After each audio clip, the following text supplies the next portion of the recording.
तो overall bill बना 96,000 सोम का। इस एक इंडियन रुपीज़ के बदले 150 के आसपास उज़्बेकिस्तान आने के लिए इंडियंस को वीज़ा रिक्वायर्ड है। आप चाहे तो स्टिकर वीज़ा के लिए अप्लाई कर सकते हो या फिर ई वीज़ा के लिए भी अप्लाई कर सकते हो। पॉपुलेशन की अगर बात करें तो यहाँ पर कुछ 36 मिलियन लोग रहते हैं। रेसिडेंट्स की बात करें as per the data of 2023। Uzbekistan एक डबल लैंड लॉक कंट्री है। कज़ाकिस्तान नॉर्थ ईस्ट में पड़ता है, किर्गिस्तान साउथ ईस्ट में पड़ता है। तजे उज़्बेकिस्तान का फ्लैग और इस तरीके से दिखता है इनका एम्बलम। उसके बाद आती है सेकेंड हाईएस्ट नोट इनकी करेंसी की, जो है 1 लाख सोम की नोट। उज़्बेकिस्तान की करेंसी सोम।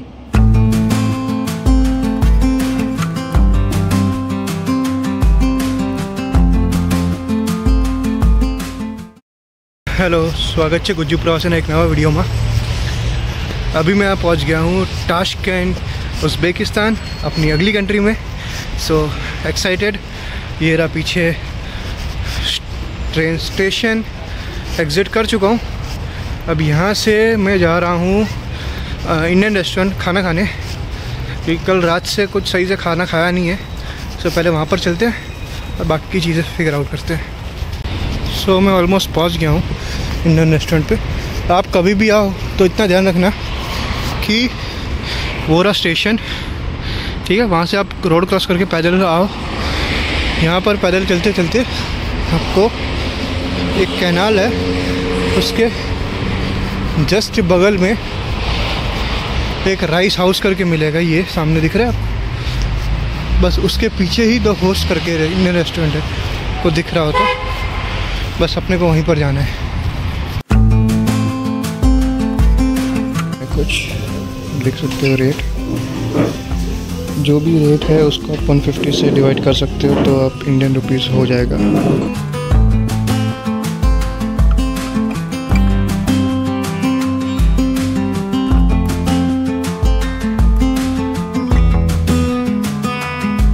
तो लंच हो चुका है। बिल आया कुछ 80,000 का, उसके ऊपर 16,000 सोम का कुछ सर्विस टैक्स इन्होंने जोड़ा, तो ओवरऑल बिल बना 96,000 सोम का। सोम यहाँ की बेसिकली करेंसी है। सो उसके बारे में भी बात करेंगे। तो बस अभी कैनाल के रास्ते मैं जा रहा हूँ हॉस्टल की तरफ। आई डोंट नो कितना दूर है यहाँ से, आई गेस 1-1.5 किलोमीटर होना चाहिए। अभी फ़िलहाल मेरे पास इंटरनेट है नहीं। मैं सोच रहा हूँ कि ख़रीदूँ या ना ख़रीदूँ यहाँ से सिम, बिकॉज़ या तो सिम ख़रीदना पड़े या तो फिर मुझे बीलाइन का जो मैंने सिम लिया था कज़ाकिस्तान से, उसी में मुझे रिचार्ज करवाना पड़े। अब रिचार्ज कराने का और वो सब पंगा मैं करवाना नहीं चाहता। सिर्फ 4 दिन के लिए हूँ यहाँ पर, तो मैं सोच रहा हूँ कि विदाउट इंटरनेट अगर चलता है तो चला लूँ, वरना क्योंकि बाकी जगह तो मेरे को इंटरनेट मिल जाएगा। जैसे हॉस्टल में था, यहाँ पर रेस्टोरेंट में नहीं मिला, क्योंकि बाकी नॉर्मली मिल जाता है। तो अभी टाइम है हॉस्टल तक पहुँचने के लिए, तो मैं सोचा कुछ फैक्ट्स यहाँ के बारे में बता दूँ। सो अभी मैं हूँ सेंट्रल एशिया की एक कंट्री उज़्बेकिस्तान में, और उसकी कैपिटल ताशकेंट में। यहाँ चलता ही है करेंसी उज़्बेकी सोम। आज की तारीख में उज़्बेकी सोम की कीमत है 1 इंडियन रुपीज़ के बदले 150 के आसपास उज़्बेकी सोम, और 1 US डॉलर में मिलते हैं 13,000 उज़्बेकी सोम। अगर कोऑर्डिनेट्स की बात करूं, सो ये पड़ता है 42 डिग्री नॉर्थ, 64 डिग्री ईस्ट में, और इसको आज़ादी मिली थी 1 सितंबर 1991 में फ्रॉम USSR, यानी कि सोवियत यूनियन में से। दूसरा, यहाँ पर भी आपका 2GIS ऐप चल जाएगा। उज़्बेकिस्तान आने के लिए इंडियंस को वीज़ा रिक्वायर्ड है। आप चाहे तो स्टिकर वीज़ा के लिए अप्लाई कर सकते हो या फिर ई वीज़ा के लिए भी अप्लाई कर सकते हो। ई वीज़ा आपको $20 में मिल जाएगा for single entry for 30 days, और ये प्राइस वेरी कर सकता है। मैंने जब पे किया था तब प्रोसेसिंग फ़ी ऐड होके मेरे अकाउंट में से कुछ $22 कटे थे, $22। सो आप उसके हिसाब से देख सकते हो। अगर लैंग्वेजेस की बात करें तो यहाँ पर कहीं बोली जाती है उज़्बेक, रशियन और थोड़ी बहुत तजिक भी। यहाँ पर मेनली जो रिलीजन फॉलो होता है वो है इस्लाम रिलीजन, दैन क्रिश्चियनिटी। ये दो मेन रिलीजन है जो यहाँ पर लोग फॉलो करते हैं। पॉपुलेशन की अगर बात करें तो यहाँ पर कुछ 36 मिलियन लोग रहते हैं। रेसिडेंट्स की बात करें as per the data of 2023। Uzbekistan एक डबल लैंडलॉक कंट्री है। अब डबल लैंडलॉक कंट्री यानी कि क्या? यानी कि इसके जो भी नेबरिंग कंट्रीज़ है, first of all landlocked country मतलब क्या होता है कि जो भी आप कंट्री के बारे में बात कर रहे हो उसके आसपास कहीं भी सी नहीं होनी चाहिए, ओशन नहीं होना चाहिए। सारी जगह मतलब जो भी नेबरिंग कंट्रीज़ है वो सारी लैंड ही होनी चाहिए, कहीं भी वो कंट्री सी से एसोसिएटेड, ओशन से एसोसिएटेड नहीं होनी चाहिए। जैसे इंडिया है तो इंडिया ओशन से एसोसिएटेड है तो वो लैंडलॉक नहीं कह सकते हम लोग उसको। सो ये डेफिनेशन होती है लैंडलॉक की। सेकंड आता है डबल लैंडलॉक, यानी कि जो नेबरिंग कंट्रीज़ हैं वो भी चारों तरफ से ऐसी कंट्रीज से घिरी हुई है जो ओशन से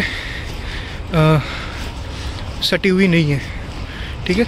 सो इसका मतलब होता है डबल लैंडलॉक कंट्री। सो दुनिया में ऐसी दो ही कंट्रीज़ हैं, एक ये फर्स्ट उज़्बेकिस्तान एंड सेकंड है लिechtenstein। आई डोंट नो मैं सही से प्रोनाउंस कर रहा हूँ कि नहीं, बट वो यूरोप में आती है, तो वो भी एक डबल लैंडलॉक कंट्री है। और अगर उज़्बेकिस्तान की नियर बाय कंट्रीज़ की बात करें यानी कि नेबरिंग कंट्रीज़ की, सो नॉर्थ में पड़ता है कज़ाकिस्तान, नॉर्थ ईस्ट में पड़ता है किर्गिस्तान, साउथ ईस्ट में पड़ता है तजिकिस्तान, साउथ में नीचे की साइड आता है अफ़गानिस्तान और साउथ वेस्ट में तुर्कमेनिस्तान। आई होप मैं सही से प्रोनाउंस कर रहा हूँ सारे कंट्रीज़ को। तो ये 5 कंट्रीज उज़्बेकिस्तान की नेबरिंग कंट्रीज़ हैं। फाइनली हम लोग हॉस्टल पहुँच चुके हैं, एशिया हॉस्टल। अब चेक इन करते हैं पहले और बाद में आपको पॉसिबल हो तो मैं हॉस्टल दिखाता हूँ। ये हॉस्टल मैंने booking.com से बुक किया था फॉर 2 नाइट्स, जो कि मुझे पड़ा 1990 में। हॉस्टल काफ़ी बढ़िया है, क्लीन, स्पेशियस, कंफर्टेबल बेड है और फ्री में आप वॉशिंग मशीन भी यूज़ कर सकते हो और स्टाफ भी काफ़ी हेल्पफुल है। उज़्बेकिस्तान के फ़्लैग के बारे में बताना रह गया, तो ये है उज़्बेकिस्तान का फ़्लैग और इस तरीके से दिखता है इनका एम्बलम। और ये है ताशकेंट का खुद का फ़्लैग। सो अभी मैं आपको यहाँ की करेंसी दिखा देता हूँ उज़्बेकिस्तान की, जिसको बोलते हैं सोम। सो सबसे पहले कॉइन से स्टार्ट करते हैं। सो ये है कॉइन 100 सोम का, 100 सोम का, जो फ्रंट से कुछ इस तरीके से दिखता है और बैक से कुछ इस तरीके से। वो सही से फोकस कर रहा हो। देन फिर आती है 200 सोम का सिक्का, जो फ्रंट से कुछ इस तरीके से दिखता है और बैक से कुछ इस तरीके से। उसके बाद हमारे पास है 1000 सोम का कॉइन, जो इस तरीके से दिखता है। जो अपना इंडियन करेंसी में 10 रुपये का कॉइन होता है वो कुछ इसी तरीके से दिखता है ये भी। और बैक में सेम जो 100 सोम और 200 सोम के कॉइन्स में था, पीछे एम्बलम बना हुआ है। सो अब नोट्स की बात करते हैं। तो ये सबसे छोटी नोट है अभी जो अवेलेबल है, 2000 सोम की नोट। इससे छोटी भी आती है 1000 सोम की, बट वो पुरानी नोट है, मतलब पुरानी डिज़ाइन जो अभी इतनी एक्टिवली मार्केट में यूज़ नहीं होती। उसकी जगह भी 1000 सोम के कॉइन्स स्टार्ट हो गए हैं। सो ये सबसे छोटी नोट है 2000 सोम की और ये नई डिज़ाइन है, न्यू डिज़ाइन। सो ये इसका फ्रंट है और इसका बैक कुछ इस तरीके से दिखता है। उसके बाद आती है 5000 सोम की नोट। अभी मेरे पास न्यू और ओल्ड दोनों डिज़ाइन की नोट्स हैं। सो ऊपर वाली जो आप देख रहे हो ये है पुरानी डिज़ाइन की नोट और ये है न्यू डिज़ाइन की नोट। दोनों की फ्रंट साइड है दोनों की back side. New and old design of 5000 som note. उसके बाद आती है 10,000 सोम की नोट, 10,000 सोम की नोट। ये उसका फ्रंट साइड है जिसमें अगेन कोई मॉन्यूमेंट दिखाया हुआ है। और ये है उसका बैक साइड। 10,000 के बाद ये है 20,000 सोम की नोट, जिसका फ्रंट साइड में अगेन कुछ मॉन्यूमेंट जैसा बनाया हुआ है। हर एक नोट में कुछ ना कोई मॉन्यूमेंट बनाया हुआ है। और ये है उसका बैक साइड का। उसके बाद ये है 50,000 सोम की नोट्स।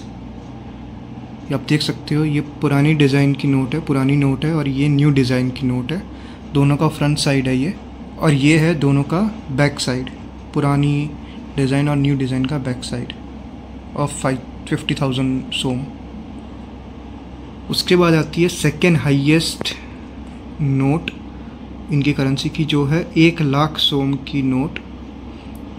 सो ये इस तरीके से कुछ फ्रंट साइड है इसका। ये अगेन न्यू डिज़ाइन है, पुरानी डिज़ाइन अभी मेरे पास है नहीं। और ये उसका बैक साइड है।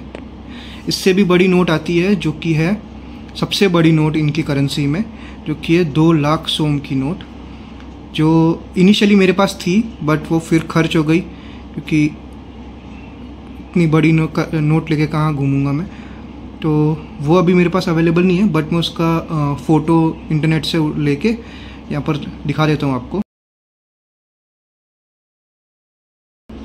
सो ये है उज़्बेकिस्तान की करेंसी सोम।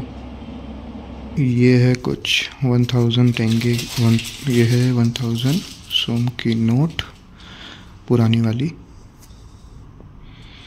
ये फ्रंट है, ये बैक है। तो इस वीडियो को रखते हैं यहीं तक। હવે મળીએ નેક્સ્ટ વિડીયોમાં, ત્યાં સુધી ગુડ બાય।